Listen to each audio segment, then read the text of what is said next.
इसको भी दे देते हैं, तो उससे वो बच्चे के साथ तबला बजा सकते हैं। वही हैंड टू हैंड लाइफ, क्योंकि बच्चे तबला बजाना बहुत ज़रूरी है। बच्चा जब से पिटना भूल गया है तब से बच्चा सर पे बैठ गया है। अपने आप से अपनी दिक्कतें कैसे पता लगानी है, चीज़ों के सॉल्यूशंस कैसे निकालने हैं, तो वो फर्दर क्लासेस में अच्छा परफॉर्म कर पाएगा।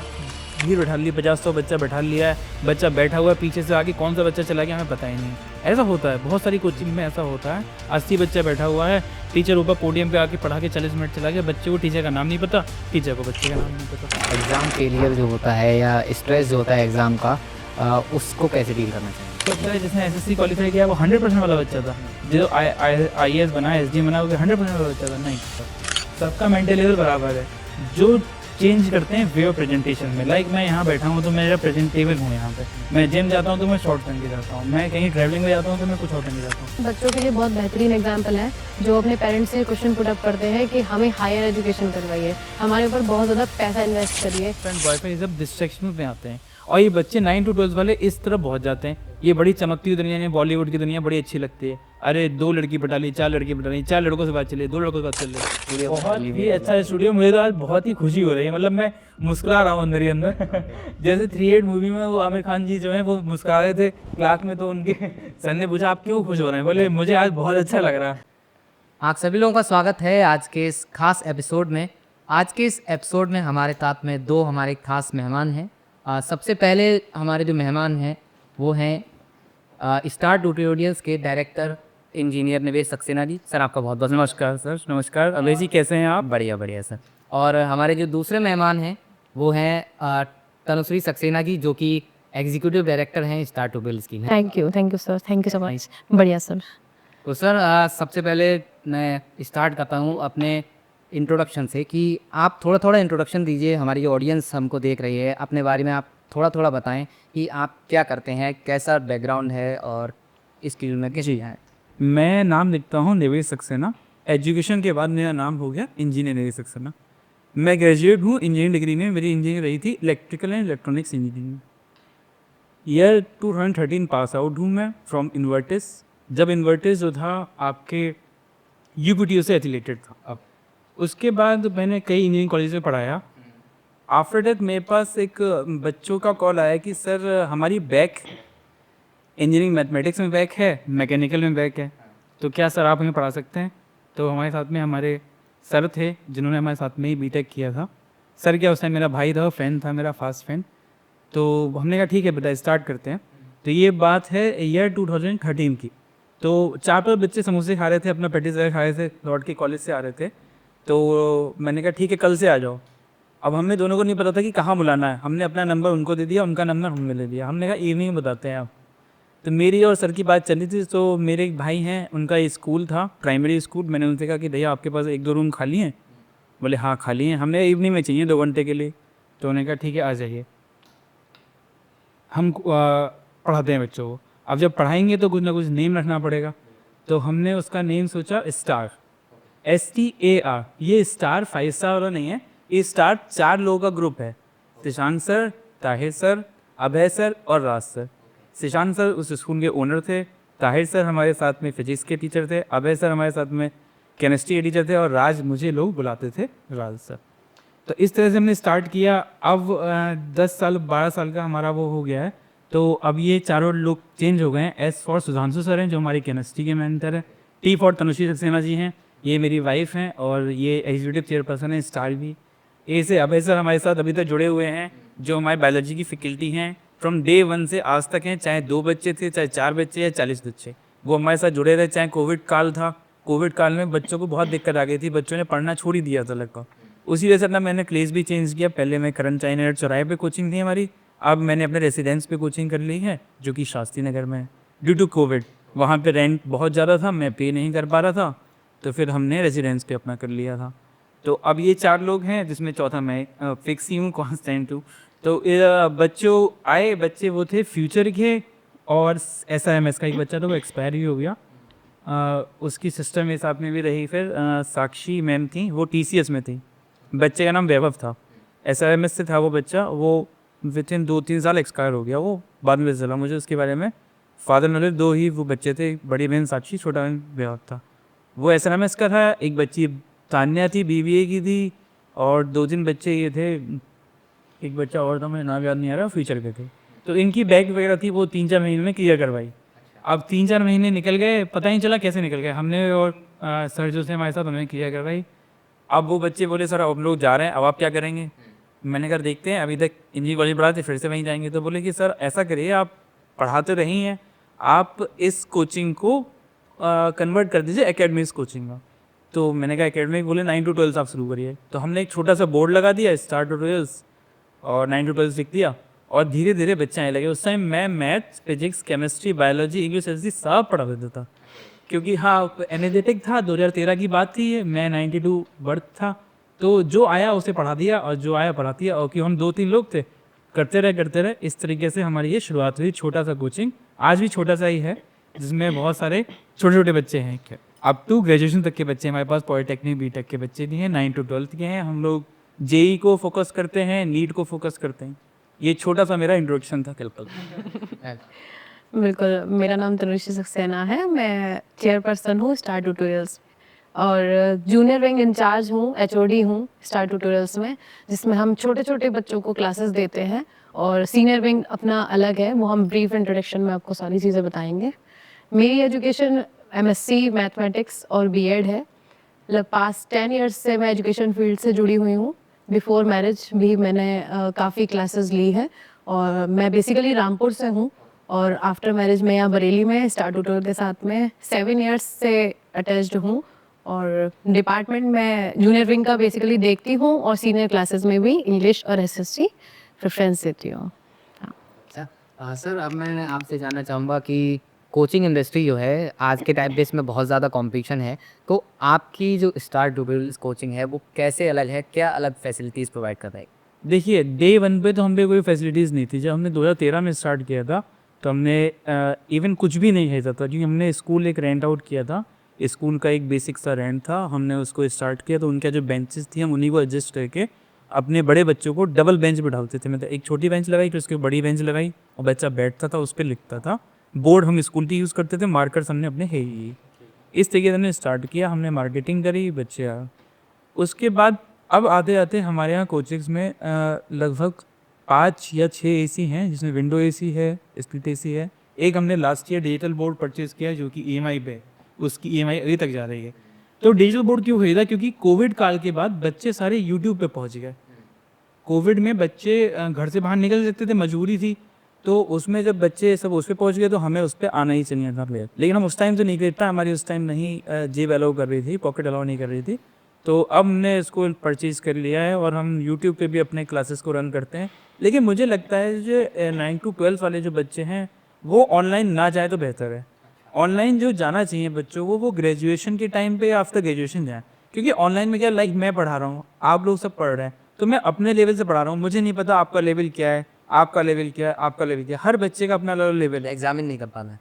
हम उनसे 1 to 1 टॉक कर नहीं रहे हैं। हम उन्हें क्योंकि हम लोग जब पढ़ाते हैं, हम फेस रीड करते हैं।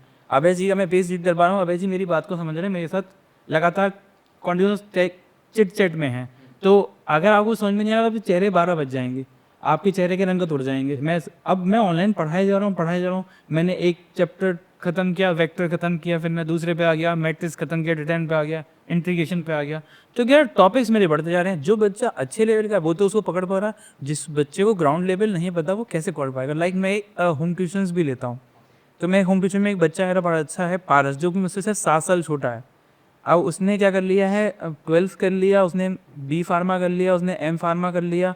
अब वो मुझसे कह रहा है कि सर मुझे LIC का ADU एग्ज़ाम निकालना है, और मुझे मैथ्स पढ़ा दीजिए। मैंने कहा कॉम्पिटिशन ले रही कि जो मैथ्स है उसमें शॉर्ट ट्रिक्स लगते हैं, बेटा वो मैं नहीं बता पाऊँगा आपको। मैं आपको एकेडमिक्स तैयार करूँ। किसी भी कॉम्पिटिशन को अगर आपको निकालना है, तो आप 10 तक की मैथ्स को अच्छे से कर लीजिए। NCERT को अगर आप अच्छे से घोल के पी जाते हैं, NCERT को कहाँ से कहाँ तक, 6 से लेके 10 तक, कोई भी कॉम्पिटिशन आपको नॉर्मल निकल जाएगा। IAS, PCS, SSC, 10+2 CGL सब निकल जाएंगी। LIC का ADO सब निकल जाएंगे। और मैंने उसे पिछले 1.5 साल से पढ़ा रहा हूँ, तो उसे 9th-10th की मैथ्स पढ़ा दी है, और जो है उसने उस चीज़ को कैप्चर करा। तो कहने का मतलब ये कि डिजिटल में जैसे अगर हम ऑनलाइन पढ़ा रहे हैं, तो हम बच्चे से नहीं मिल पाते हैं कि बच्चे का लेवल क्या। अब वो क्यों मुझसे पढ़ रहा है, मुझे क्यों पर्सनल उसे फी देनी पड़ रही, पर्सनल ट्रेनिंग क्यों देनी पड़ रही? क्योंकि वो ना 10 बच्चे बीच में बैठेगा, तो वो 2 3 अगर 6 लिख रहा है, तो वो बच्चे जल्दी से लिख लेंगे, ये थोड़ा देर में समझेगा, क्योंकि ये बायो का स्टूडेंट है, इसे मैथ्स से डर लगता था, मैथ्स से भागता था। अब इसे मजबूरी में मैथ्स पढ़नी पड़ी है क्योंकि उसको कंपटीशन निकलेगा नहीं, तो ये 100 बच्चों में बैठ के नहीं पढ़ सकता, ना ये अपने क्वेश्चन पुटअप कर पाएगा। ऑनलाइन देखेगा तो फिर उसका लेवल हाई, तो उसने मुझसे 1 to 1 बात करके मेरे साथ बैठा, 1 घंटे की कोचिंग लेता, अब आगे उसका निकल जाएगा। तो ये चीज़ है, इसलिए मुझे लगता है कि हम लोग बच्चे पे वर्क कर रहे हैं। और हमारे टेबल बैचेस हैं। टेबल बैच का मतलब क्या है, लाइक मैं बीच में बैठा हूँ, 2 बच्चे इधर, 2 बच्चे इधर, 2 बच्चे इधर, 6 बच्चों का बैच है। मैं बच्चों से 1 to 1 बात करता हूँ। ये हमारा जूनियर विंग का जो है ये ऐसे रहता। सीनियर विंग जो 9th-10th है उसमें हम लोगों ने सिर्फ 15 स्टूडेंट्स रखे हुए, 15 बच्चे एक बैच में रखेंगे। हम बच्चों का नाम जानते हैं, कौन सा बच्चा आगे बैठा है, कौन सा बच्चा पीछे बैठा है, हमें सब क्या नहीं पता है। ऐसा तो नहीं कोई बच्चा एक ही चल रहा है, पीछे सो के चला गया। हमारे लिमिटेड स्ट्रेंथ रहती है। ऐसा नहीं हमने 25, 30, 50 बच्चे भर लिए। हम सिर्फ पैसे कमाने के लिए नहीं पढ़ा रहे हैं, हम ये पढ़ा रहे हैं कि बच्चा जब हमसे 10 साल बाद मिले, 5 साल बाद मिले, तो हमसे एटलीस्ट हमें पहचाने, नमस्ते करे या हमसे मिले, बात करे।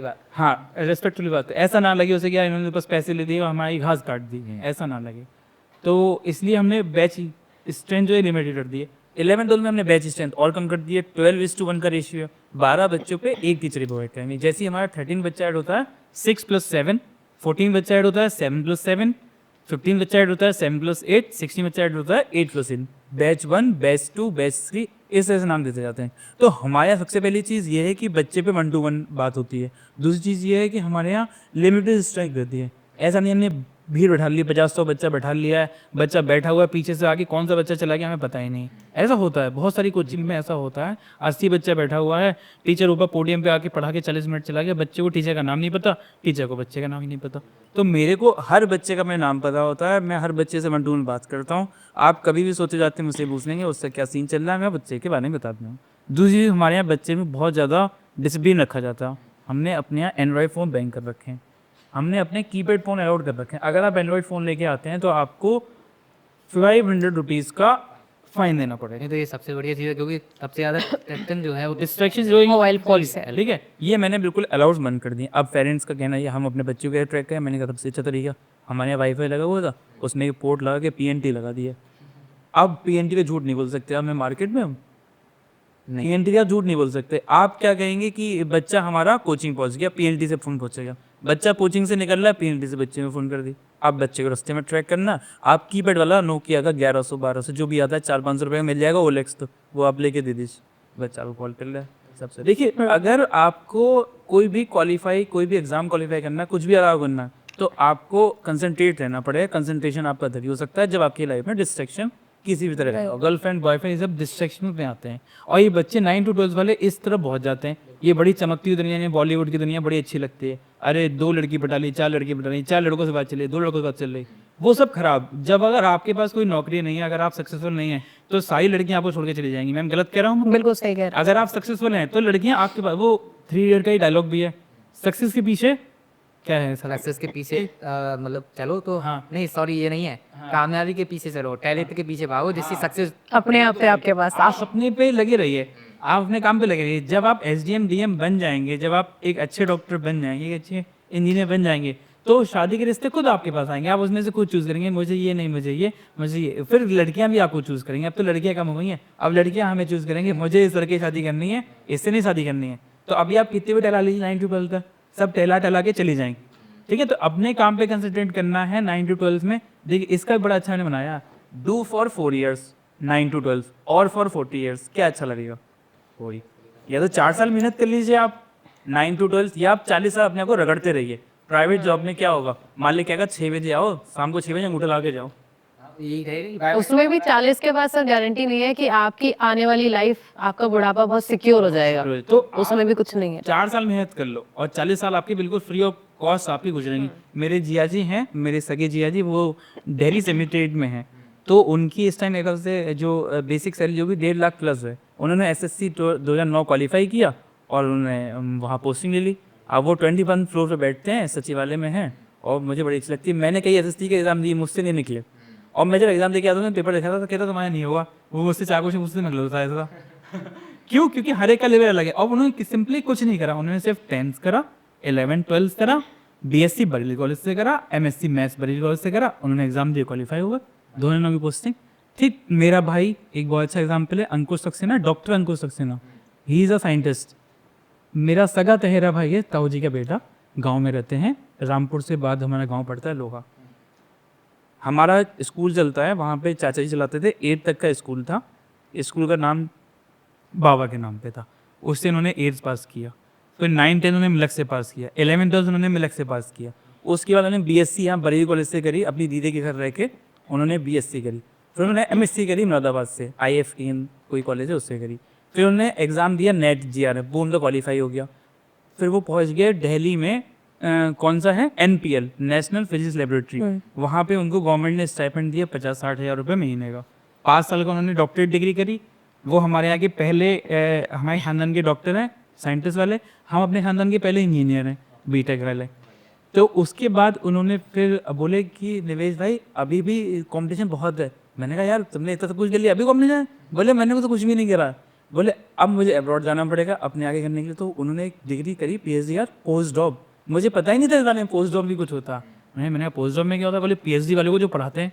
मैंने PhD वाले को ड्राइंग लग पड़ती है? तो बोले पोस्ट जॉब के लिए मुझे जाना पड़ेगा बाहर। तो वो इस टाइम चाइना में है और वो अपना पोस्ट जॉब की डिग्री कर रहे हैं अपने वाइफ और बच्ची के साथ। एक उनका बेटा है, एक उनकी वाइफ है, उनके साथ वो वहाँ चाइना में रह रहे हैं। अभी 4-5 साल वो वहाँ रहेंगे, आगे आने का ना आने का भी कुछ कंफर्म नहीं।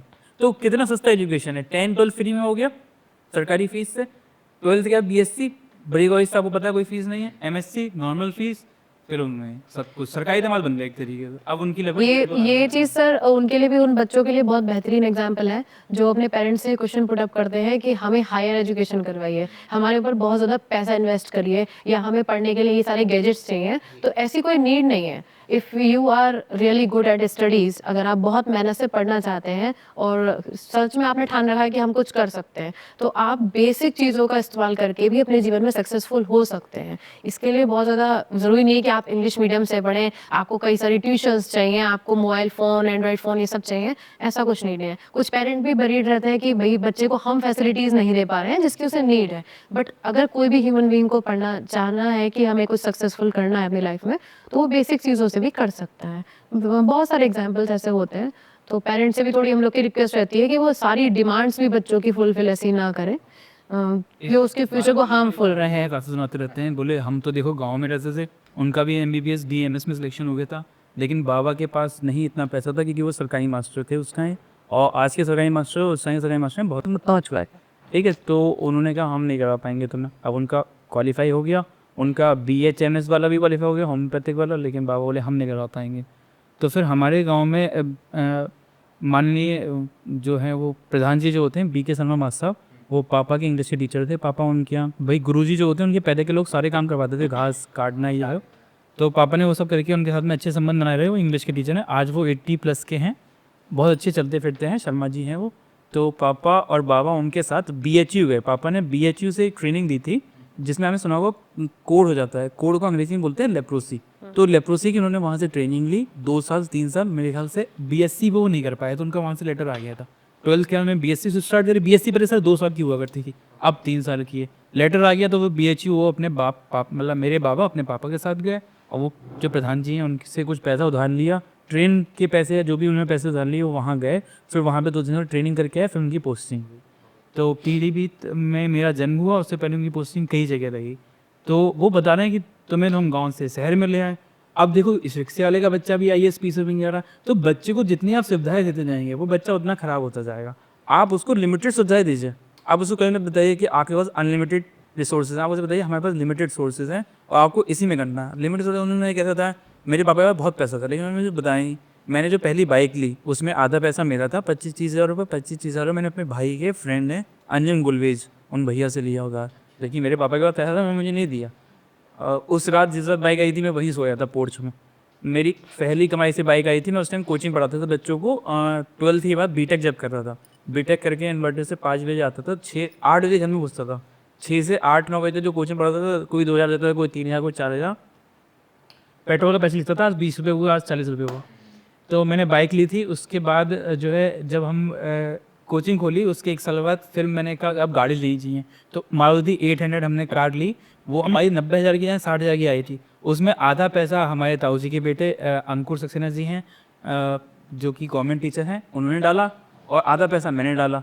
पापा ने अभी पैसा नहीं दिया, पापा के पास पैसा था उन्हें बताया नहीं, हमें भी नहीं पता था क्या पैसा।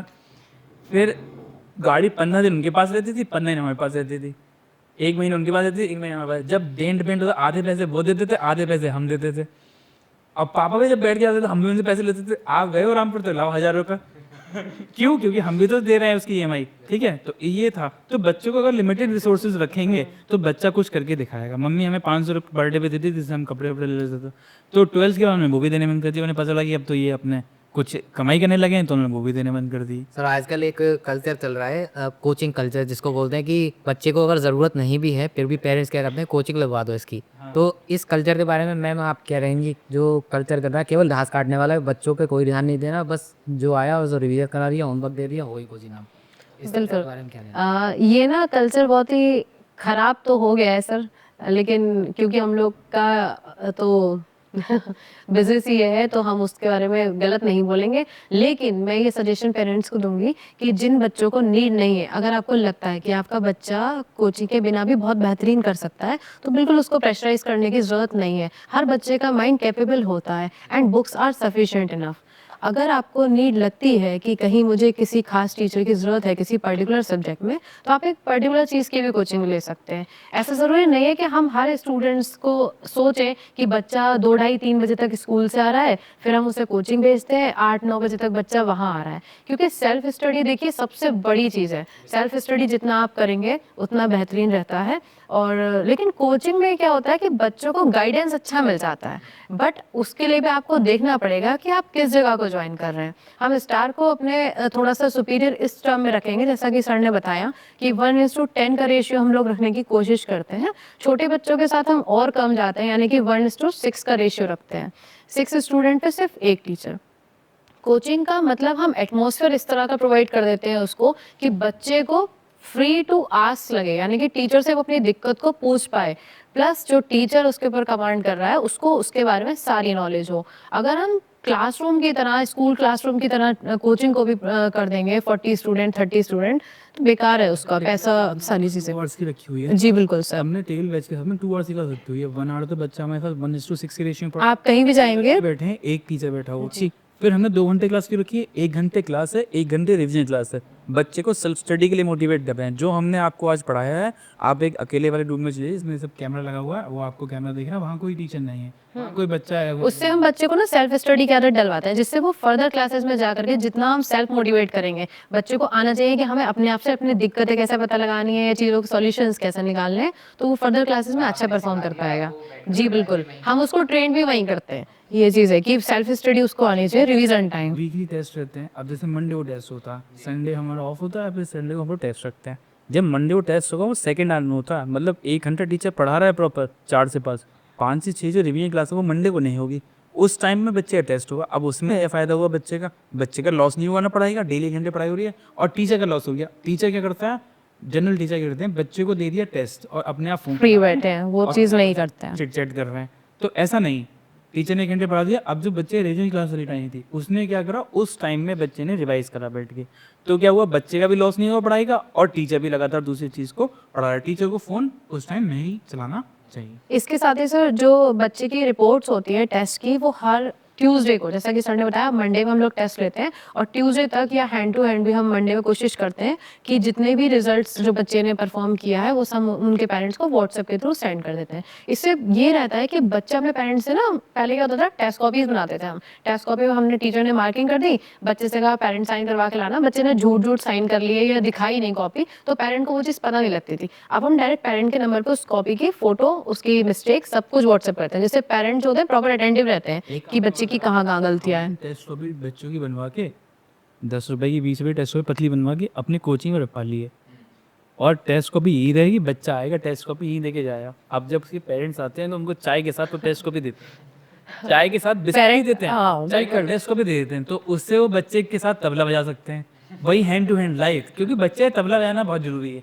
बच्चा जब से पिटना भूल गया है, तब से बच्चा सर पे बैठ गया है। हाँ बाबा बात मार देते थे, कोई बात होती थी इवन सर टीचर्स हम लोगों को पिटाई लगा देते तो कुछ कह देता था, अभी बच्चे सुपीरियर है। तो इसलिए इतना तो नहीं मानना चाहिए था, लेकिन उन्होंने तो कूट लिया। अब कूट लिया तो क्या करोगे, तो कुछ नहीं कर सकते। तो बच्चों को डांटना भी जरूरी है, मानना भी जरूरी है, उनके अंदर डर होना चाहिए। डर होगा, प्रेशर होगा तभी कुकर में सीटी लगेगी, अगर प्रेशर नहीं होगा तो दाल। अभी पेरेंट क्या करते हैं ना कि टीचर ने ऐसा कहा है, चलो टीचर के साथ टीचर की खबर लेते हैं, वो चीज नहीं करनी चाहिए। आप पेरेंट थोड़ा सा टीचर्स को सपोर्ट करें कि अगर ये नहीं है, कुछ लोग गलत भी हाथ उठा देते हैं बच्चे पे, वैसा नहीं करना है, लेकिन हाँ थोड़ी बहुत डांट सफिशिएंट है। ऐसा होता था कि कॉलेज में टीचर्स ने बदतमीजी करी बच्चों ने, तो बच्चों ने टीचर्स को बाहर घेर लिया, बस रोक ली, बस की तोड़फोड़ कर दी। ये तो बहुत आम बात है, आपने सुना होगा फ्यूचर का, इन्वर्टर्स का, हर देगा लिखा भी।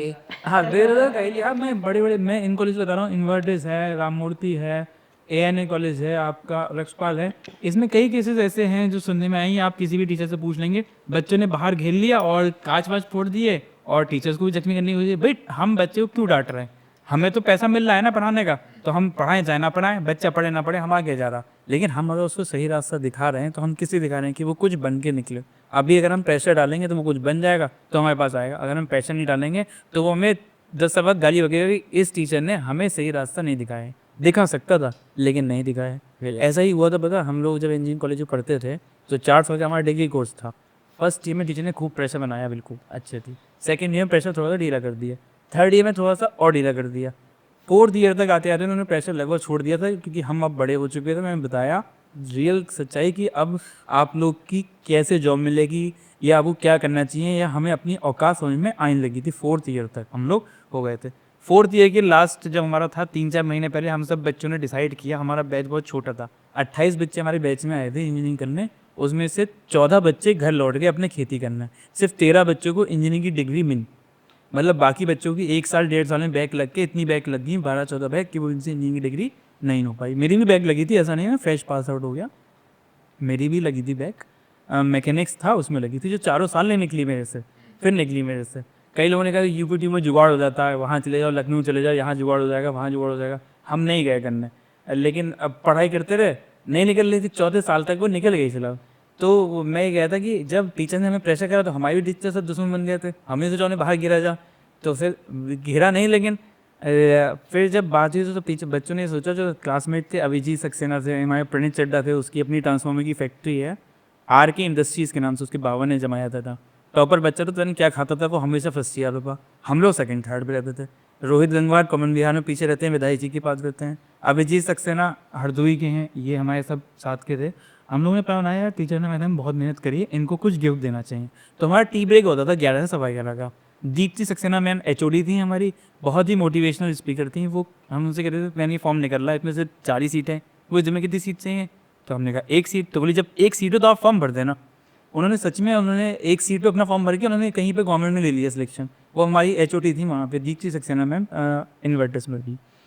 तो हमने फिर टीचर को इनवाइट किया, 4th ईयर था हमारा, और क्या मैम हम आप लोगों को थैंक यू बोलना चाहते हैं, आप लोग टी ब्रेक में प्लीज़ एक बार आ जाइएगा। तो हम लोगों ने रिफ्रेशमेंट की व्यवस्था करी, कुछ गिफ्ट इकट्ठे करे और उनको सबको बैठाया, उन लोग सब स्टेज पे पहुँचे। हमने कहा थैंक यू सो मच, आपने हमारे साथ 4 सालों में जो भी व्यवहार करा हम उसके बहुत शुक्रगुजार हैं, क्योंकि आपने हमें जानवर से इंसान बनाया, आपने जो प्रेशर करा वो हमारे लिए अच्छा था। अब हम कुछ बन गए हैं, अब हम जिस भी इंडस्ट्री में जाएंगे, जहाँ भी हम जाएंगे, कुछ हम अलग करके दिखाएंगे। Thank you so much. तो उन्हें बड़ा अच्छा लगा उन टीचर्स को, किसी बैच ने हमारे साथ। तो सर ब्रेक के बाद आपका फिर से स्वागत है, आपने ड्रेस चेंज कर ली है। बहुत बहुत थैंक यू, आपने टी पिलाई और कॉफ़ी, और थैंक यू सो मच। तो वो ब्रेक लेना भी जरूरी था, ड्रेस भी चेंज जरूरी थी, क्योंकि मैं जो ड्रेस थी वो मैं अपनी कोचिंग की ड्रेस में था। अब मैंने कहा थोड़ा सा डायरेक्टर से दिखा देते हैं। बिल्कुल चलिए, थैंक यू। डायरेक्टर वाले आपसे क्वेश्चन पूछेंगे। बिल्कुल सर, बिल्कुल। तो सर सबसे पहले अब मैं ब्रेक के बाद आपसे क्वेश्चन जो पूछूंगा जी। वो ये है कि एक स्टूडेंट को एक कोचिंग सेंटर से क्या उम्मीद करनी चाहिए? देखिए, उम्मीद तो उसे कुछ नहीं करनी चाहिए पहली चीज़, क्योंकि हम लोग जो हैं, हम लोग पाथ दिखाने वाले हैं, रास्ता दिखाने वाले। हम टॉर्च लेके आगे चलेंगे, बच्चे को हमें फॉलो करना होगा, ठीक है। क्योंकि हम उसे बताएंगे वो किस तरीके से सक्सेस पा सकता है, किस तरीके से कॉम्पिटिशन में बीट कर सकता है। अल्टीमेटली करना बच्चे को खुद ही है, और जब तक बच्चा सेल्फ स्टडी नहीं करेगा, जो हमने क्लास में पढ़ाया वो रिवाइज नहीं करेगा, वो उसका कुछ नहीं हो सकता। कई सारे बच्चे सर ऐसे आते हैं जिनको आज मैंने कुछ क्लास में टॉपिक पढ़ाया, जब कल उनसे पूछते हैं बच्चों कल क्या हुआ था, तो बगल झाँकते हैं एक दूसरे की, या तो तू बता दे या तू बता दे कि कल क्या हुआ था। उन्हें यही नहीं पता कल क्या हुआ था। लाइक क्या करते हैं, आपने सुना हो मुहावरा, ताक पे रख देना। बच्चे जाते हैं यहाँ से पढ़ के लिख के उसके बाद कॉपी किताबें ताक में रख देते हैं, अपना फ़ोन उठाते हैं और फिर वही रूटीन लाइफ। नेक्स्ट डे उन्हें फिर वहीं आना है कोचिंग में, फिर वही करना है, फिर इस तरीके से सक्सेस नहीं मिलेगी। और हम लोगों का कोई रोल नहीं है, हम लोगों का रोल है बच्चे को रास्ता दिखाना, बच्चे को पढ़ा दिया, बच्चे को रिवाइज उसे करना है। जब तक रिवाइज नहीं करेगा थोड़ी, जब तक चीज़ों को नहीं समझेगा, क्लास में अटेंटिव नहीं होगा, नहीं हो सकता। मैं तो बच्चों से इवन ये भी कहता हूँ कि आपका रिचार्ज बेटा बहुत महंगा है, मैं आपसे 10,000 फॉर 5 मंथ या 6 मंथ्स ले रहा हूँ, तो आप पर डे डिवाइड करो। आप डेली अपने 200 रुपये आगे मुझे दे के जाते हो, जिसमें आप मुझसे कुछ भी गेन नहीं करते हो, हे ठेठे कर रहे हो, बातें कर रहे हो, तुम लोग घर पे कर सकते हो, है ना। तो बच्चा सीरियस नहीं है आजकल। सारी कोचिंग्स वाले अच्छे हैं, सारे टीचर्स अच्छे हैं, सारे बच्चे भी अच्छे हैं, लेकिन तब जब वो सामने बैठे हों और चीज़ों को रिवाइज करके नेक्स्ट डे मेरे पास आएँ।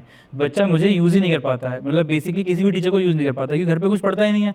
अब जब तक आप घर पे कुछ पढ़ के नहीं आओगे, आप मुझसे कैसे क्वेश्चन पूछोगे। तो मैं बच्चों से 2 ही बातें कहता हूँ, आज जो मैंने पढ़ाया है 1 घंटा मुझे पढ़ाने में लग रहा है, आप घर जाके उसे 15 मिनट रिवाइज कर लीजिए, और कल जो मुझे पढ़ाना है वो आप 10 मिनट पढ़ के आ जाइए। आपको समझ में आए या ना आए, आप उसे सिर्फ रीड आउट करके आ जाइए। अदरवाइज आपको नेक्स्ट डे लगेगा कि निवेश सर एलियन है, किसी दूसरे प्लेनेट से आए हैं, पता नहीं कौन सी भाषा में बात कर रहे हैं, कुछ समझ में नहीं आएगा। मैं जो बोलूँ कुछ भी समझ में नहीं आएगा, जब तक कि आप उसको एक बार घर से पढ़ के नहीं आएंगे, नहीं तो आपको मैं लगूंगा कि मैं किसी और प्लेनेट से आए हैं। बिल्कुल।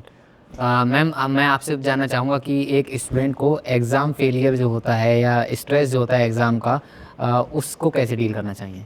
सो देखिए, ये तो ना सेल्फ मोटिवेशन की बात आ जाती है कि बच्चे का जो मेंटल लेवल है वो पहले से एग्ज़ाम के लिए तैयार हो, ताकि वो एग्ज़ाम टाइम में नर्वस ना हो। इसके लिए टीचर और पेरेंट और इवन स्टूडेंट को थोड़े से एफर्ट्स स्टार्टिंग से ही करने चाहिए। जब आप नई क्लास में आते हैं, नया सिलेबस, टीचर्स, नई बुक्स को देख के घबराहट होती है, लेकिन जैसे जैसे आप उस चीज़ को स्टडी करना स्टार्ट करते हो तो आपका आधा डर तो वैसे ही निकल जाता है। सेकंड चीज़ ये आती है कि पेरेंट का पूरा सपोर्ट होना चाहिए बच्चे की बात में, कि उसको मोटिवेट करें, उसको डिमोटिवेट ना करें कि अदर फैमिली मेम्बर है या कोई भी रिलेटिव है उनका बच्चा ने इतना अच्छा स्कोर किया है तो आपका क्यों नहीं हो रहा। ऐसा कभी भी अपने बच्चे के साथ नहीं करना। क्रिटिसाइज ना करें अपने बच्चे को। हर बच्चे की एबिलिटी अलग अलग होती है, हर बच्चा 100 नहीं दे सकता। मेरे हमेशा थोड़ा ना 100 ही आए साथ में तभी मैं टीचर बनाऊँ। मैं तो एक एवरेज स्टूडेंट रहा था, 60 to 70, 80 to 90% वाला।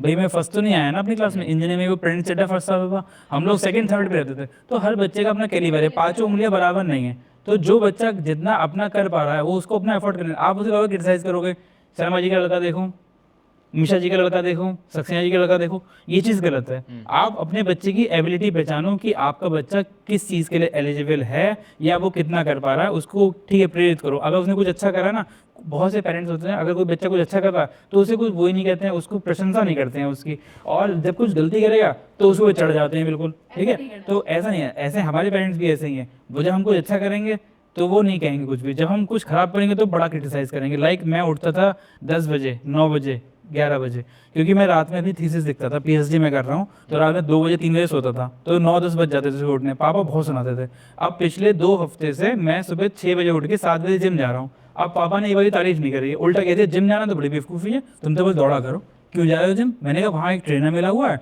वो हमें बता रहा है कि हमें कैसे वेट लॉस करना है या हमें कौन सी एक्सरसाइज करनी है। भाई मेरी कोई रीढ़ की हड्डी टेढ़ी हो जाए, कोई कहीं से नस ब्लॉक हो जाए तो फिर कौन देखेगा, ठीक है। तो मुझे प्रॉपर वहाँ ट्रेनर मिला हुआ, वो मुझे गाइड करता है, मैं वैसा कर रहा हूँ। तो उसमें उन्होंने अप्रिशिएट नहीं करा कि तुम जल्दी 6 बजे उठ रहे हो, उन्होंने उल्टा डांट दिया, अरे तुम अब फालतू काम करने जा रहे हो जिम में। जब मैं 9 बजे उठ रहा था तो भी सुनाते थे, अब मैं 6 बजे उठ रहा हूँ तब भी उन्होंने मुझे अप्रिशिएट नहीं किया। अब मृगांक मेरा बेटा है, वो कुछ अच्छा करता तो उसे अप्रिशिएट करते हैं कि हाँ तुमने ये अच्छा किया, जो कुछ गलत करता तो उसे डांटते भी हैं। तो आप अपने बच्चे को सिर्फ बार बार क्रिटिसाइज कर रहे हो, यार कुछ करना ही नहीं आता, तुम तो गधे हो, तुम तो ये हो, तो वो बच्चा क्या कहेगा, ये तो मैं कुछ भी करूँ ऐसी और ऐसा भी है कि सिर्फ स्टडी के टर्म्स पे ऐसा नहीं है कि सारे बच्चे एक ही फील्ड में अच्छे नहीं होंगे। तो एजुकेशन से हट के अगर आपके बच्चे में कोई टैलेंट है तो उस चीज़ को पहचानना चाहिए, उसको उस चीज़ में सपोर्ट करनी चाहिए। और दूसरा, एग्जाम्स के बारे में जो बच्चों को डर रहता है, तो स्टार में हम किस तरह से हेल्प करते हैं कि उससे एग्जाम में बैठने से पहले हम बच्चे की कुछ मोटिवेशनल क्लासेस भी लेते हैं, जिसमें उनके टीचर्स उनको समझाते हैं कि एग्जाम को किस तरह से फेस करना है। प्लस हमारे यहाँ जो हर संडेज में बच्चों के टेस्ट होते हैं वो 3 आवर्स के बोर्ड बेस्ड एग्जाम्स हैं बोर्ड स्टूडेंट्स के लिए, और नॉर्मल स्टूडेंट्स के लिए हम वैसे भी 1 आवर 1.5 आवर के क्लासेस रखते हैं, टेस्ट सीरीज रखते हैं, जिससे बच्चे को एटमॉस्फेयर मिलता है कि एग्जाम रूम वाला एक फैकल्टी मेंबर रहेगा जो वहाँ पे प्रॉपर। अच्छा, दूसरी चीज़, हमारे यहाँ जो टीचर्स हैं वो सारी सेपरेट हैं, मैथ्स अलग, फिजिक्स अलग, केमिस्ट्री अलग, बायोलॉजी अलग, इंग्लिश हिस्ट्री अलग, कंप्यूटर साइंस का अलग।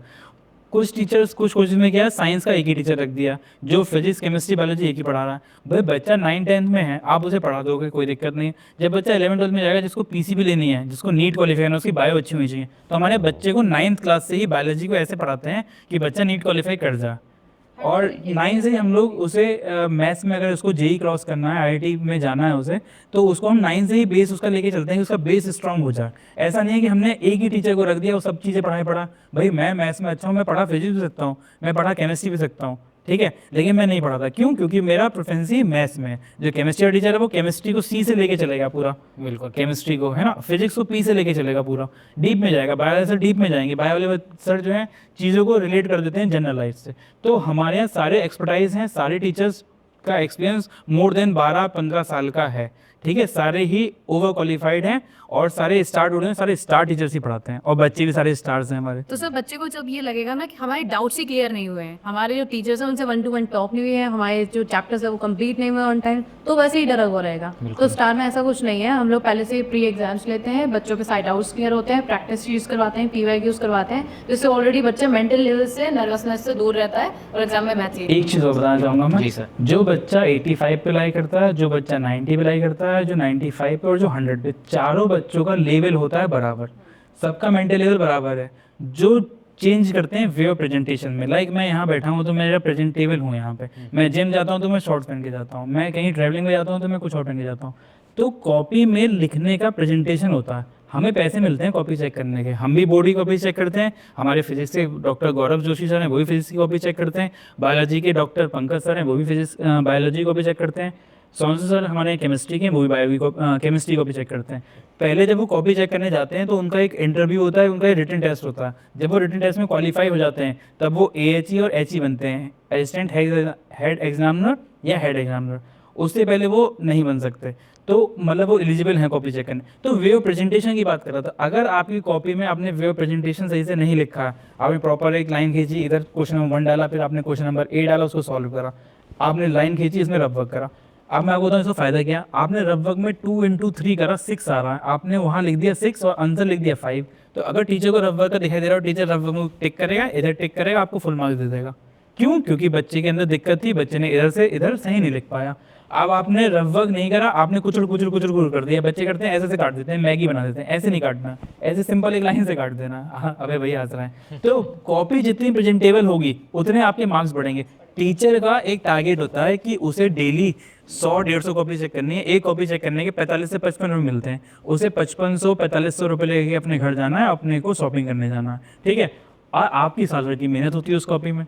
तो अगर आपकी कॉपी प्रेजेंटेबल नहीं होगी, way of presentation, way of explanation, WOP और WOE अगर आपका अच्छा नहीं होगा, कितना भी अच्छा आप पढ़े लिखे हैं, आप मार्क्स नहीं ला पाएंगे। मेरे पास एक बच्ची तनुप्रिया गंगवार थी, क्लास 8th में उसके मार्क्स सब में हार्डमैन कॉलेज की थी, रिजल्ट है मेरे पास, मैं आपको शो करूँगा। 85, 90, 95, 85, 90, 95 इस तरह से मार्क्स थे। वो उस टाइम में 8th ही पढ़ाता था, आज से 10 साल पहले की बात होगी, अब तो ग्रेजुएशन करके शादी होने वाली है। फिर वो 9th में आई, उसके मार्क्स एकदम से कन्वर्ट हो गए, सब में 90, 90, 90, 100, 100, 100, 100, सब में 90, 100 हो गए। 10th में बच्ची गड़बड़ हो गई उसके, क्योंकि वो एक्स्ट्रा करिकुलर एक्टिविटीज़ में चली गई, घूमने घामने और अपने फ्रेंड सर्कल में इन्वॉल्व हो गई, तो गड़बड़ हो गई बच्ची। 9th में उसके मार्क्स 90 आए, 100 देख के मैं भी शॉक्ड हो गया। क्या करती थी, जो मैं पढ़ाता था उसे 10 बार लिखती थी वो, एक क्वेश्चन को दोबारा 4 कॉपी बना रखी थी। क्यों? Way of presentation, way of explanation मेरा अच्छा हो जाए। 9th-10th में 100 मार्क्स आना so easy, very easy. 11th-12th में लाना थोड़ा सा टिपिकल है, क्योंकि वहाँ पे कॉन्सेप्चुअल क्वेश्चन आने लगते हैं। 11th-12th में अगर आपको करना है तो आपको NCERT की एक एक लाइन पढ़नी पड़ेगी। NCERT की एक एक लाइन से MCQ बनता है, ईच एंड एवरी लाइन। मैंने कई सारे इंटरव्यूज़ देखे हैं, बड़े बड़े टीचर्स हमें दिखाते हैं, तो बच्चे ने NCERT की एक लाइन पढ़ रखी है, उसमें पड़ोस में उन्होंने वो की पॉइंट वाले नोट्स लगा रखे हैं कि जब वो रिवाइज करने बैठेंगे हमको देख ले। अगर आपने NCERT की एक एक लाइन पढ़ ली तो आपका नीट भी क्लियर होगा और JEE भी क्लियर होगा। दूसरा मैं एक बात और बताना चाहूँगा बच्चों से, बच्चों भीड़ बहुत है, भेड़ चाल बहुत है। अगर आपको नीट करना है तो आप MBBS अगर करना है तो आप एम्स से ही करें, और अगर आपको IIT से मतलब आपको BTech करना है तो आप IIT से करें, NIT से करें, मरना ना करें। लाइक जो छोटे मोटे कॉलेज हैं वहाँ से उसके कन्यात के बच्चा कहता है कि सर हमें प्लेसमेंट 10,000 का मिल रहा, 15,000 का मिल रहा, इससे जो आप एक दुकान लेके बैठ जाएं, अपने व्यापार करें, उसमें आप रह जाएँ, लेकिन किसी गुलामी ना करें आप, है ना। अपने एक भले ही खो का हो, किसी भी चीज़ का हो, ठीक है, आप स्टेशनरी की दुकान खोल लें, आप फ्रूट सेलर बन जाए, कुछ भी बन जाए, लेकिन अगर आप इंजीनियरिंग कर रहे हैं तो IIT का टैग हो, NIT का टैग हो, नीट क्वालिफाई कर रहे हैं तो आप एमबीबीएस एम से करें, वरना आप ना करें, आप कुछ और कर लें उसके अलावा, है ना। नहीं तो क्या होगा, फिर हमें रिग्रेट होगा। वही डू फॉर 4 ईयर्स और फॉर 40 ईयर्स, रिग्रेशन 40 ईयर्स बना रहेगा। अभी मेरे पास भी रिग्रेशन बहुत सारे हैं कि अगर मैं पीछे 15 साल चला जाऊँ तो मैं कुछ चीज़ें कर सकता था, लेकिन मुझे तो गाइड करने वाला कोई नहीं था। अब अगर हम बच्चे को गाइड कर रहे हैं, अच्छा मुझसे कोई लोग पूछना आते हैं कि बीटेक हम वहाँ से कर लें या हम वहाँ से कर लें, मैं कहता हूँ नहीं करें। ये कहता तुमने कहा तो मैं भी कर ले रहा हूँ, तुमने भी तो करा था, है ना। तो हम उसको फिर कुछ जवाब ही नहीं दे पाते, हम कहते हैं ठीक है भाई कर लो। हमारा काम समझाने का, रास्ता दिखाने का, पाथ फाइंडर है हम लोग। हम बता रहे हैं बेटा ऐसा कर लो, ऐसा हो जाएगा, नहीं करते हो तो आपकी मर्जी है। तो जो भी करो सो फास्ट सो गुड और टॉप में करो। आईआईटी से ही करना है, एम से ही करना। ओके, एंड स्टार ट्यूटोरियल्स का विज़न और मिशन क्या है, मैं ये जानना चाहूँगा। सब विजन हम लोगों का बहुत क्लियर है कि हमें पढ़ने वाले स्टूडेंट्स को बहुत बेहतरीन बनाना है। और कुछ बच्चे जो थोड़ा डिस्ट्रैक्ट हो गए, कोशिश करते हैं कि उनको भी उनके पाथ पे वापस लौटा पाए और उनकी लाइफ में सक्सेस होने में थोड़ी सी हेल्प करते हैं। विज़न हम लोगों का थोड़ा सा ये रहता है कि हर बच्चा ना कभी कभी ब्लैंक स्लेट की तरह ही हम तक पहुंचता है कि आज तक वो बहुत कैलिबर था उसके अंदर, लेकिन वो कर नहीं पाया। तो उस चीज़ को हम थोड़ा सा ड्रॉप करते हैं। हमारी पूरी फैकल्टी मेंबर्स कोशिश करते हैं कि हम अपना बेहतरीन उसको बेस्ट एजुकेशन दे पाएँ, जिससे जो उसके ड्रॉबैक्स थे उससे कम आउट हो सके और कुछ अपनी लाइफ में एटलीस्ट अब जो टाइम उसका निकल गया उसे हम वापस नहीं कर सकते, लेकिन जिस स्टेज पे वो है उसमें काफ़ी अच्छा उसको सिखा पाए। बाकी सर बनाएंगे। देखिए विजन और मिशन को थोड़ा सा हिंदी में बताएं। विजन को हिंदी में क्या बोलेंगे? विज़न को आपका लॉन्ग टर्म मतलब आप कहाँ देखना दूरदर्शी चाहते हैं, हैं? दूरदर्शी हैं, दूरदर्शी। कहाँ और देखना मिशन? चाहते हैं? और मिशन आपका उद्देश्य क्या है? उद्देश्य क्या? देखिए मैं वैसे तो सीबीएसई बोर्ड से हूँ, तो अंग्रेजी मेरी वीक है। तो विजन और मिशन ऐसा कुछ हमारा टारगेट नहीं है। हमारा टारगेट ये है कि आप हमारे कोई भी स्टूडेंट भेज दीजिए, किसी भी स्ट्रीम का भेज दीजिए, किसी भी कोर्स का भेज दीजिए, हम उसको गाइड करेंगे। हमारे पास सारी फैकल्टीज़ हैं, हम उसको 100% पे नहीं ले जाएंगे। अगर आपका बच्चा 30 पे लाई करता है तो हम धीरे धीरे 35 पे ले जाएंगे, धीरे धीरे 40 पे ले जाएंगे। परसेंटेज मैटर नहीं करती है, नॉलेज मैटर करती है। क्या आपको लगता है जिसने एसएससी क्वालिफाई किया वो 100% वाला बच्चा था? जो आईएएस बना, एसडीएम बना, वो 100% वाला बच्चा था? नहीं, उसने अपनी कंसिस्टेंसी के साथ, यानी कि कॉन्टिन्यूअस वो मेहनत करता रहा। धीरे धीरे हमारे पास हर तरह के बच्चे आते हैं। एक बैच में कुछ बच्चे 90+ वाले भी, कुछ बच्चे 70+ वाले भी। हमें दोनों का ध्यान रखना होता है। अगर हम इसका ध्यान रखेंगे तो 90+ वाला बच्चा भाग जाएगा, और 90+ वाले का ध्यान रखेंगे तो वो भाग जाएगा। तो हम बैलेंस बना के चलते हैं, ठीक है। हमारे daily star of the day होता है, उसमें हम बच्चों को अपन लड़वा देते हैं कि आज स्टार ऑफ द डे कौन बनेगा। स्टार ऑफ द मंथ होता है हमारे यहाँ। तो बच्चे को हमें बेसिकली ये करना ये है कि वो धीरे धीरे अपने आप को अपडेट करता रहे, आगे बढ़ता रहे। तो विजन मिशन ऐसा कुछ हम लेके नहीं चलें, हम बस ये लेके चलें जो पेरेंट्स हमारे पास आ रहे हैं, जो अपना हार्ड कैश मनी दे रहे हैं हमें, अपनी जो है हार्ड कैश मनी हमें दे रहे हैं। काट दीजिए सर इस फ़ोन को ना, या साइलेंट कर दीजिए। तो हार्ड कैश मनी अगर आप हमें अपने मेहनत का पैसा दे रहे हैं हमें, तो वो हमारे पास हराम का ना है, और हम उसका आपको रिवर्ट दें।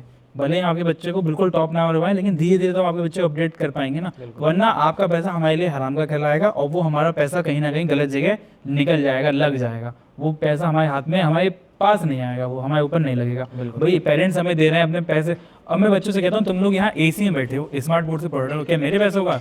नहीं, ये मेरे पैसों का नहीं है। साइड से साइलेंट कर दीजिए, साइड वाले बटन से नीचे कर दीजिए बटन।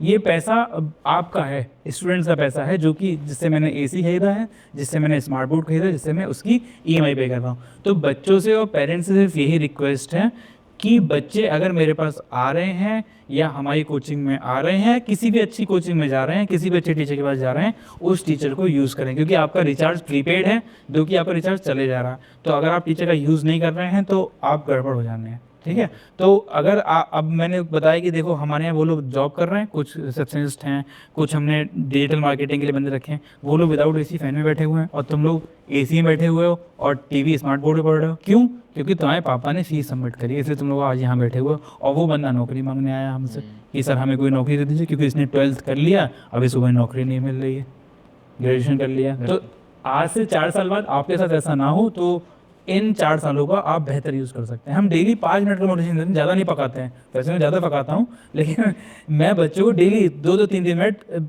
स्टार्ट करता हूँ, उससे ना क्लास 15-20 मिनट शांत हो जाती है। अगर मैंने 5 मिनट मोटिवेशन दिया तो बच्चा कम से कम 20 मिनट मेरी बातों को सुनता है। कल हमारे यहाँ ना एक नया एक्टिविटी शुरू हो रही है, एबेकस क्लासेस। मेरा बच्चा 5 ईयर्स का है, मृगांक 6 ईयर्स का है मृगांक।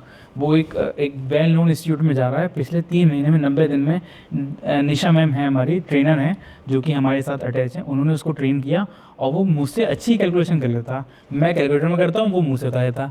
तो अगर मैंने उस पर एजुकेशन पे इन्वेस्ट अगर हम कर रहे हैं, अगर हम बच्चे पे इन्वेस्ट कर रहे हैं, एजुकेशन पे इन्वेस्ट कर रहे हैं, तो वो हमें रिटर्न देगा, नो डाउट। एकदम से नहीं देगा, कुछ टाइम के रिटर्न देगा। अब उसने तो मुझसे नहीं कहा कि मुझे भी कर रहा हूँ, मुझे लगा करना चाहिए, वरना वो क्या गली मोहल्ले में घूम रहा है, खेल रहा है इधर उधर चड्डी पहन के। इससे अच्छा है वो कपड़े पहन के जा रहा है, वहाँ 4 बच्चों के साथ बैठ रहा है, बेकर सीख के आएगा। बिल्कुल। भले ही 1000-1500 रुपये जा रहे हैं, उसे एटमॉस्फेयर तो मिल रहा है। ये सारी चीज़ें एटमॉस्फेयर का गेम है कि आप एटमॉस्फेयर में कहाँ जा रहे हैं। तो हमारे यहाँ CBSE ICSE के बच्चे आते हैं, यूपी बोर्ड के हमारे यहाँ बच्चे नहीं आते हैं, इंग्लिश मीडियम यूपी बोर्ड के बच्चे हमारे यहाँ आते हैं। सब बच्चों का माहौल अच्छा होता है, लेकिन हमारे यहाँ ज़्यादातर जो फोकस है वो CBSE ICSE वाले बच्चों पे है, क्योंकि वो बच्चे ज़्यादातर हमारे यहाँ ही आते हैं। तो हमने एक एटमॉस्फेयर वैसा क्रिएट कर रखा है कि बच्चा हेल्दी वेल्दी एनवायरनमेंट में रहे। ओके सर, लास्ट क्वेश्चन है कि आने वाले 5 सालों में आप कोचिंग इंडस्ट्री को कहाँ देखते हैं, क्या भविष्य है? देखिए, कोचिंग इंडस्ट्री आज भी डेवलप है, आज से 25 साल पहले भी डेवलप थी और आगे भी डेवलपिंग होती रहेगी। कोचिंग क्यों डेवलप हो रही है? देखिए, मैं थोड़ी सी यहाँ पे कहना चाहूँगा, स्कूल्स में जैसे टीचर एक काम कर रहा है, लाइक मैं एक टीचर हूँ और मैं किसी स्कूल में हूँ, मैंने वैसे आज तक कई स्कूल में पढ़ाया, मैं किसी का नाम नहीं लूँगा, लेकिन मैं वहाँ से छोड़ के भाग आता था, क्योंकि वहाँ पे पढ़ाने के अलावा सारे काम करवाते थे कि आप पढ़ाइए मत, आप जाके उस क्लास में आज टीचर नहीं आई है या टीचर नहीं आया, आप वहाँ पे क्या कहते थे उसे, ले लीजिए, आप उसकी जगह जाके खड़े हो जाइए, बच्चों को शांत करवाइए, आप प्रेयर में जाके खड़े हो जाइए, आप फीस के लिए बच्चों को कॉल करिए, मतलब पढ़ाने के अलावा सारे काम करवाएंगे, रिकॉर्ड मेंटेन करिए। तो क्या हुआ कि अब स्कूल में टीचर्स को पढ़ाने को दे नहीं रहे हैं, आप उनसे चपरासी वाला काम करवा रहे हैं। तो टीचर भी कह रहा है ठीक है, मुझे 15-20 हज़ार रुपये दे रहा हूँ, मैं ये चपरासी वाला काम कर लेता हूँ, फिर जो मैं वहाँ को बच्चों को मोटिवेट करूँगा, घर पे जाके 20-25 हज़ार रुपये बच्चे घेरूँगा। तो ऐसे 20-25 हज़ार रुपये स्कूल से, 20-25 हज़ार रुपये बच्चों की कोचिंग से, वहाँ से मैं अपना गुजारा बच्चा चला लूँगा। ये इस वजह से कोचिंग्स डेवलप हो रही हैं और स्कूल्स में टीचर इसीलिए नहीं पढ़ा पा रहे हैं। और कुछ स्कूल्स ऐसे भी हैं जो टीचर्स को वैल्यू देते हैं, हार्ड कैश मनी देते हैं, 1 लाख तनख्वाह, 80,000 तनख्वाह, 1.25 लाख रुपए देते हैं, तो टीचर्स वहाँ पे अपने अच्छे से पढ़ाते हैं और बाहर नहीं पढ़ाते हैं। लाइक मैं बताना चाहूँगा अनुराग सक्सेना सर के बारे में, मुझे फिजिक्स पढ़ाते थे, उनको लकवा हो गया, उनका आधा शरीर काम नहीं करता। अभी मुझे कहीं दिखते हैं तो मेरे हाथ भी जोड़ाते हैं, नमस्ते भी कर लेता हूँ, क्योंकि उन्होंने मेरे साथ अच्छा करा था, उन्होंने मेरे साथ अच्छा मुझे पढ़ाया। अनुराग सक्सेना फिजिक्स के टीचर थे, बहुत लंबे चौड़े, बुलेट से चलते थे, 500 रुपये महीना लेते थे। सन 2009 में 80 बच्चों का बैच था। जब हम फर्स्ट ईयर की क्लास में पहुंचे, 12th क्लास में, हम 11th क्लास में फीस अफोर्ड नहीं कर पाए, पापा ने कहा हम नहीं दे पाएंगे फीस, हम नहीं पढ़ने पहुंचे। 12th क्लास में 500 रुपये 3 जगह दिए, फिजिक्स, केमिस्ट्री और बायोलॉजी की। अनुराग सक्सेना सर ने सब बच्चों को खड़ा कर दिया, बच्चे वो बच्चे खड़े हो जाएं जो बच्चे BBL से आए हैं, 6-7 बच्चे खड़े हो गए। तो उन्होंने कहा कि बच्चों, मैं आप लोगों को माफ़ी चाहता हूँ, नहीं पढ़ा पाऊंगा, मैं आपको स्कूल में पढ़ाऊंगा। BBL पब्लिक स्कूल अलगनाथ ब्रांच में पढ़ाते थे अनुराग सक्सेना सर, तो उन्होंने बच्चों को विदा कर दिया। हम पूरे साल वहाँ पढ़े, 80-85 बच्चा बैठता था, 45-40 मिनट पढ़ाते थे। बहुत ही औसम टीचर थे, रेस्पेक्टफुल टीचर थे। जब वो पढ़ाना शुरू करते थे, पूरी पिन ड्रॉप साइलेंस होता था। कुछ बच्चे पीछे बैठ के फ़ोन भी चलाते थे, उस टाइम भी चलाते थे, रील्स तो नहीं थी उसमें, फ़ोन चलाते थे। तो कहने का मतलब ये है कि टीचर वो भी था कि वो स्कूल से अच्छी पैसे मिल रहे थे, उन्होंने मना कर दिया, मैं नहीं पढ़ाऊंगा बच्चों को। अब टीचर छुपते छुपाते पढ़ा रहे हैं, बहुत से टीचर्स ऐसे हैं जो स्कूल में पढ़ा रहे हैं फिर छुपते छुपाते पढ़ा रहे हैं, वरना उनको स्कूल से निकाल दिया जाएगा। बिल्कुल, है ना। अगर हम बरेली में रह के 50,000 1 लाख नहीं कमा रहे हैं, तो फिर हमारी डिग्री की, हमारी जो लोन लिया था, पापा ने 8 लाख रुपए का लोन लिया था, एजुकेशन लोन, वही निपटाने में हमारी किस्तें गई, तो हम भी तो उसको निपटाएंगे। तो वो टीचर्स को अपना घर भी तो पालना है। तो ये वजह है कि कोचिंग इंडस्ट्री जो तब भी डेवलप थी, अब भी डेवलप है, आगे भी डेवलप रहेगी। ठीक है। और कोचिंग में क्या होता है कि 1-to-1 होता है टॉक, मतलब बच्चा आ रहा है तो आपसे मिल रहा है, बैठ रहा है, बात कर रहा है। स्कूल में क्या 80-85 बच्चा बैठा हुआ, 25-35 मिनट्स का लेक्चर हो रहा। अब टीचर उसमें बच्चों को शांत करे, पढ़ाए, गर्मी में AC चलाने, AC लगा रखे हैं बहुत से स्कूल में, AC चलाते नहीं, बिल्कुल नहीं, ये चक्कर है सर। ओके। तो सर आप हमारे स्टूडियो में आए, बहुत अच्छा लगा आपसे बातें की, कोचिंग इंडस्ट्री के बारे में जाना, आपके स्टार के बारे में जाना। तो हमारे स्टूडियो के बारे में क्या कहना चाहेंगे? स्टूडियो बहुत ही अच्छा स्टूडियो, मुझे तो आज बहुत ही खुशी हो रही है, मतलब मैं मुस्कुरा रहा हूँ अंदर ही अंदर।